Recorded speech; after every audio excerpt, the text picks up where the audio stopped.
Judgment in the appeal, BNY Mellon Corporate Services Limited and LGB Capital. The issue in this appeal is whether Lloyds Banking Group, LBG, is entitled to redeem £3.3 billion of enhanced capital notes, ECNs, which carry interest at over 10% per annum. The capital requirements for financial institutions were at the time of the issue of the ECNs set it out in a directive which arranged the capital of financial institutions in tiers, the highest of which was Core Tier 1, CT1. In March 2009, following a so-called stress test, the Financial Services Authority, the FSA, required LBG to raise £21 billion, which could qualify as CT1 capital.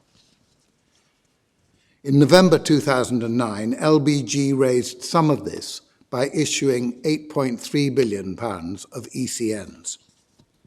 They were intended to satisfy criteria set out by the FSA in a statement which provided that capital instruments capable of supporting CT1 capital by way of conversion at an appropriate trigger could qualify as CT1 capital.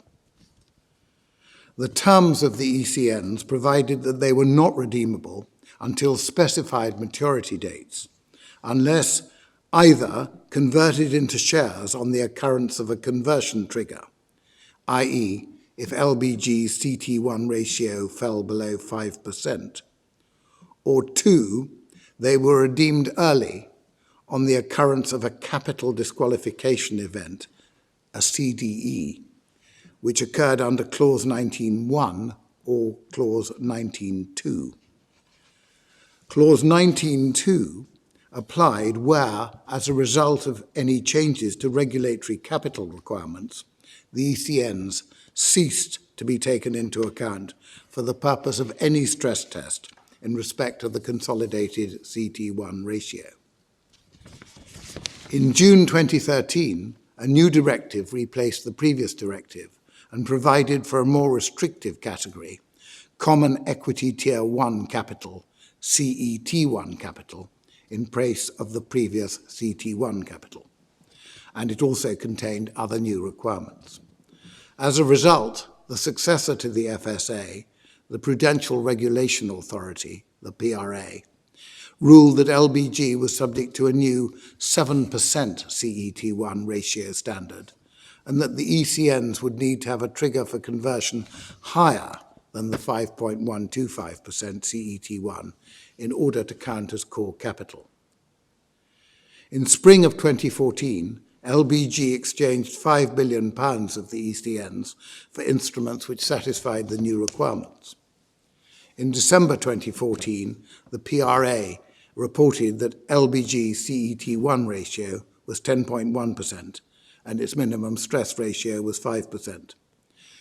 The outstanding ECNs were not taken into account in either assessment. LBG then contended that a CDE had occurred, a capital disqualification event had occurred under Clause 19.2, and that it was entitled to redeem the outstanding 3.3 billion ECNs. BNY Mellon, the trustee for the holders of the ECNs, then issued proceedings challenging LBG's contention. At first instance, the Chancellor, Sir Terence Etherton, found for BNY Mellon. The Court of Appeal allowed LBG's appeal and accordingly held that the ECNs were redeemable because a CDE had occurred. BNY Mellon now appeals to the Supreme Court. The Supreme Court today dismisses BNY Mellon's appeal for reasons given by me with which Lord Mance and Lord Toulson agree. Lord Sumption and Lord Clark dissent. The reasons of the majority, very briefly, are as follows. BNY Mellon first argued that the December 2014 stress test was not, quote, in respect of consolidated core tier 1 ratio, unquote, as specified in clause 19.2, as CT1 had by this point been replaced by CET1 capital.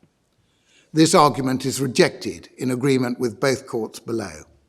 the reference to the consolidated core Tier 1 ratio should be treated as a reference to its now regulatory equivalent, Common Equity Tier 1 capital. BNY Mellon's second argument, which is more substantial and on which the courts below disagreed, is that in order for it to be said that the ECNs had not been, quote, taken into account, unquote, under Clause 19.2, they must be disallowed in principle from being taken into account for the purposes of the Tier 1 ratio. The question is thus whether it is sufficient that the ECNs continue to be able to be taken into account for some purposes in the stress test, as BNY Mellon contend, or whether, as LBG contend, they must play a part in enabling LBG to pass that test, which they no longer do. The preferable view, according to the majority, is that the ECNs must play a part in enabling LBG to pass the stress test.